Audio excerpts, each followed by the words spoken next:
Jadi netizen justru mengintai bahwa Projo ini memang terlibat dari awal. Dan itu yang kemudian ada faktor baru dalam politik Indonesia, yaitu suara netizen.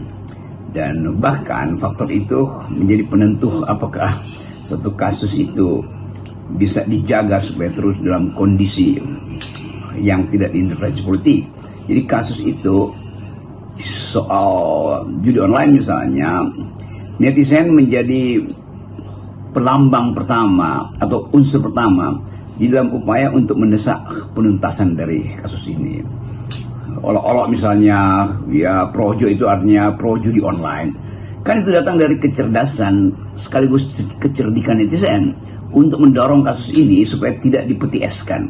Jadi terlihat bahwa Indonesia sebetulnya punya harapan bagus tentang penegakan hukum kalau ada situasi yang memungkinkan suara itu diucapkan tanpa perlu dihalangi. Bayangkan misalnya kalau zaman Pak Jokowi itu suara netizen semacam ini udah lama dibully lagi oleh hoaxernya.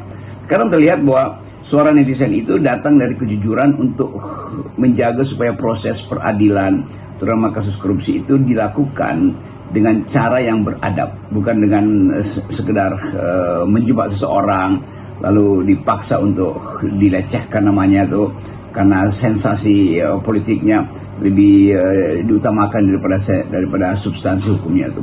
Kasus Thomas Lembong, kasus Menteri Budi yang sekarang jadi sasaran evaluasi netizen terhadap Thomas Lembong, yang terjadi justru netizen memberi semacam sentimen positif bahwa beliau Thomas Lembong adalah hasil dari konspirasi politik. Sementara pada Menteri Budi sentimennya negatif tuh. Karena itu reaksinya juga berbeda. Kalangan di sekitar Pak Menteri Budi ini, Menteri Budi namanya tuh, ya dia teman saya tentu, tetapi kita selalu ingin pisahkan antara persahabatan dengan kebersihan politik.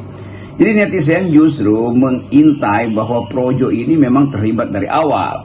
Dan itu yang kemudian diindikasikan lewat berbagai macam sinisme di media sosial.